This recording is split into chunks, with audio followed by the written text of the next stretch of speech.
देख रहे हैं फर्स्ट बिहार झारखंड। मैं हूं अभिषेक मिश्रा। बिहार विधानसभा चुनाव की तारीखों का ऐलान हो गया है और जाहिर है अब वक्त कम है क्योंकि आचार संहिता लग चुकी है। तो जो राजनीतिक दल हैं उनको सस्पेंस को ख़त्म करना होगा, जो पेचीदगियां हैं उनको सुलझाना होगा।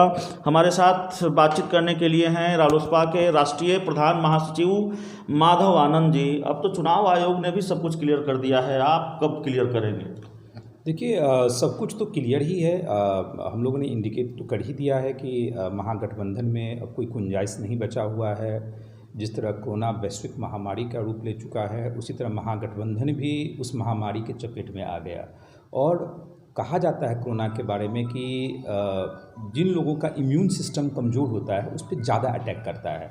तो महागठबंधन का इम्यून सिस्टम काफ़ी कमज़ोर है, इसलिए ज़्यादा असर महागठबंधन पे हो गया है और वेंटिलेटर पे है, आईसीयू में चला गया है।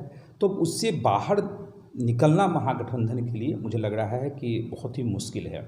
इसलिए महागठबंधन में अब कोई गुंजाइश नहीं बचा है। जहाँ तक हम लोगों की बात है, हम लोगों ने पहले भी कहा था कि राष्ट्रीय अध्यक्ष जी को हम लोगों ने अधिकृत कर दिया है। दरवाजे हर जगह खुले हुए हैं। हर गठबंधन के लोग चाहते हैं कि राष्ट्रीय लोक समता पार्टी गठबंधन में आवे, जिससे वो गठबंधन और भी मजबूत हो जाए। बातचीत जारी है और बहुत जल्दी ही नहीं, इस वक्त हम आपसे एक ब्रेकिंग न्यूज़ चाहेंगे माधव आनंद जी। बड़ी खबर चाहेंगे इस वक्त हम आपसे। चुनाव की तारीखों का ऐलान हो गया है, मैक्सिमम कितने घंटे फैसला लेने में? देखिए, फैसला सिर्फ राष्ट्रीय लोक समता पार्टी के हाथ में नहीं है। जैसा कि आपके वरिष्ठ पत्रकार हैं, फैसला जो है अन्य लोगों को भी लेना है। चाहे आप जिस चीज़ की बात कर रहे हैं, मैं समझ रहा हूँ आप क्या सुनना चाहते हैं। मैंने कहा कि दरवाजे खुले हुए हैं, बातचीत का दौर जारी है और बहुत जल्दी ही जब हम लोगों ने राष्ट्रीय अध्यक्ष जी को अधिकृत कर दिया है तो हम लोग उस बातचीत में लगे हुए हैं। और मुझे लगता है कि 2 से 3 दिन के वक्त में दिन में हम लोग इस पोजीशन में होंगे कि हम लोग की आगे की रणनीति क्या है, किस गठबंधन के साथ रहेंगे, वो हम लोग बताने का काम करेंगे। सीएम नीतीश कुमार का बयान भी सामने आया है रालोसपा को लेकर। जब सीएम कल शाम में प्रेस कॉन्फ्रेंस कर रहे थे, उनसे पूछा गया कि किसी नए दल की एंट्री भी होने वाली है, बाकायदा रालोसपा का नाम लिया गया, तो उन्होंने कहा कि इसकी जानकारी मुझे नहीं है। बातचीत नहीं हुई है जेडीयू से?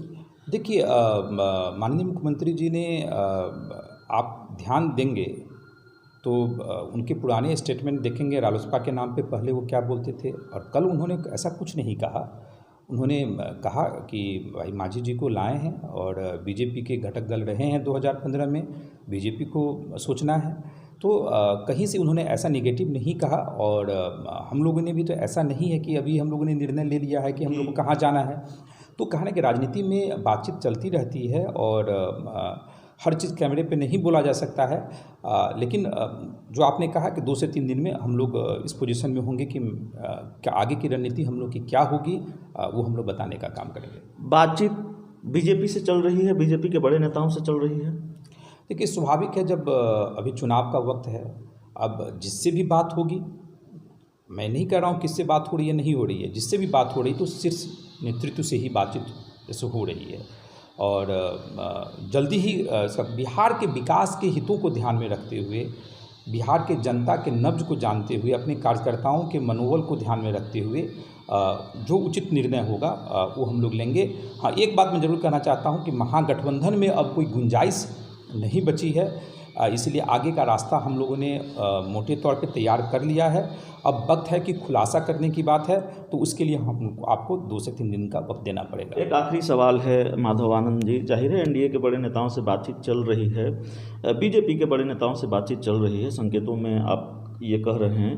अगर एनडीए में आप जाते हैं, सवाल अगर मगर का है, अगर एनडीए में आप चाहते हैं तो जाहिर है नीतीश कुमार को आपको नेता मानना होगा, क्योंकि बीजेपी ने भी माना है कि नीतीश कुमार हमारे नेता हैं। नीतीश कुमार और उपेंद्र कुशवाहा के बीच जो तल्खी रही है वो जानते हैं। थोड़ा असहज नहीं होगा नीतीश कुमार को नेता मानना, या फिर जिस तरीके से रिश्ते रहे हैं? देखिए, माननीय उपेंद्र कुशवाहा जी का तो रिश्ता बहुत ही मधुर रहा है नीतीश जी के साथ। माननीय नीतीश जी ने ही उनको लीडर ऑफ अपोजिशन बनाया था, राज्यसभा में भी गए थे, उसी पार्टी से गए थे। तो ऐसा नहीं है, रिश्ते तो बहुत अच्छे हैं। कौन कहता है कि रिश्ता उनका कोई व्यक्तिगत दुश्मनी तो है नहीं। राजनीति में कोई व्यक्तिगत दुश्मनी होती है क्या? कोई व्यक्तिगत दुश्मनी नहीं है। और जहाँ तक माननीय नीतीश जी की बात है, एक बात तो मैं कहना चाहूँगा, राजनीति से ऊपर उठ के कई बार मैं एज अर्थशास्त्री होने के नाते दलगत भावनाओं से ऊपर उठ के जो उन्होंने अच्छा काम किया है, कई बार आप देख लीजिए 3 साल के मेरे राजनीतिक करियर में आप देख लीजिए कई बार मैंने प्रशंसा की है। जब महागठबंधन के मजबूत पार्ट थे उस समय भी जो भी मुझे अच्छा लगा कि एज अर्थशास्त्री होने के नाते कि नहीं कि ये काम अच्छा हो रहा, तो हम लोगों ने प्रशंसा करने का काम किया। तो मुझे लगता है कि नीतीश जी कमिटमेंट वाले व्यक्ति हैं, जो कहते हैं वो करते हैं। कल का भी प्रेस कॉन्फ्रेंस मैंने भी सुना, उन्होंने 7 निश्चय की बात की। अगली बार पुनः अगर मौका मिलता है तो अगले 7 निश्चय पार्ट 2 की भी उन्होंने बात की। तो मुझे लगता है कि बिहार के लिए वो ज़रूर गंभीर हैं, सोचते हैं, और विकास तो बिहार में दिखता है, ऐसा नहीं कह सकते, कोई व्यक्ति नहीं कह सकता है। मैं कहता हूँ आरजेडी भी नहीं डिनाई कर सकता है। 15 साल जो नीतीश जी का कार्यकाल रहा है उससे पहले की स्थिति आप देख लीजिए और आज की स्थिति में तो बहुत परिवर्तन आया। आपने सब कुछ क्लियर कर दिया है।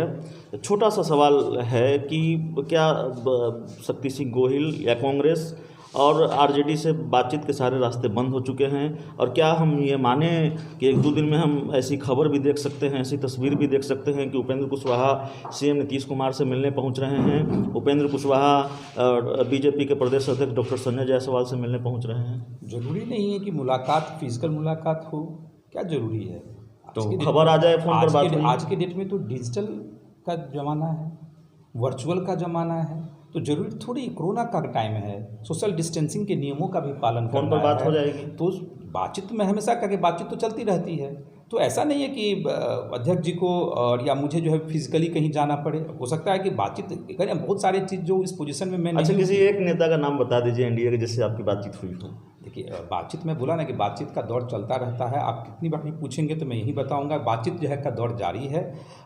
हम लोगों ने निर्णय नहीं लिया है कहाँ जाना है नहीं जाना है, लेकिन हम लोग का व्यक्तिगत संबंध सबके साथ है। व्यक्तिगत दुश्मनी किसी के साथ नहीं है, संबंध सबके साथ है, दुश्मनी किसी के साथ नहीं है। दुश्मनी तो है ना आरजेडी से, तेजस्वी यादव जी से भी व्यक्तिगत दुश्मनी नहीं है, विचारधारा की लड़ाई है। अब तो राजनीतिक दुश्मन विचारधारा की लड़ाई है। तेजस्वी जी मेरे छोटे भाई हैं, अच्छे मित्र हैं। मैं कभी नहीं कहता हूं कि ये व्यक्तिगत दुश्मनी है। राजनीतिक दुश्मन है कि नहीं? राजनीतिक दुश्मनी नीति का होता है। क्यों नहीं मैं चाहूँगा, अगर ईश्वर ने क्यों नहीं चाहेंगे कि मैं मुख्यमंत्री बने, कोई भी व्यक्ति मुख्यमंत्री बन सकता है, लेकिन मुख्यमंत्री बनाने वाला मैं तो नहीं, उन्हें बिहार की जनता बनाएगी ना।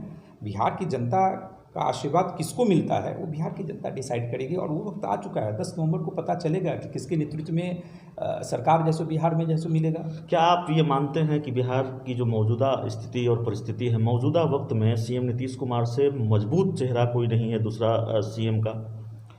ये कहने में मुझे कोई गुरेज नहीं है कि अगर आप चेहरे का कंपेयर अगर करेंगे तो माननीय नीतीश जी का चेहरा तो हावी है, काफ़ी बड़ा चेहरा है।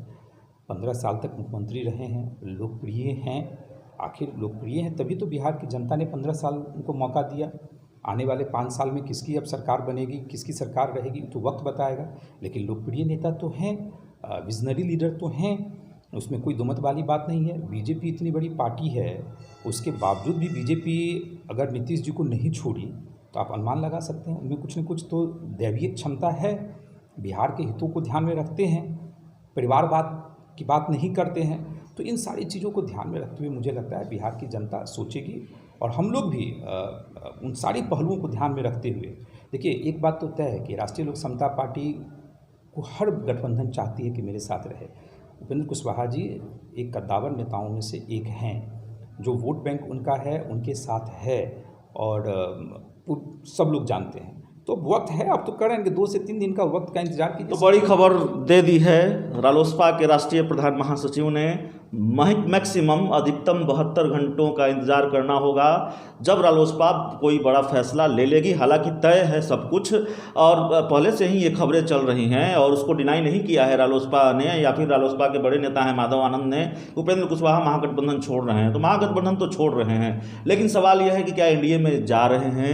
बहुत हद तक ये संभव है कि एनडीए में जा रहे हैं, एनडीए में उनकी एंट्री हो रही है, और ये तकरीबन तय है। लेकिन थोड़ा समय है, और समय कितना है?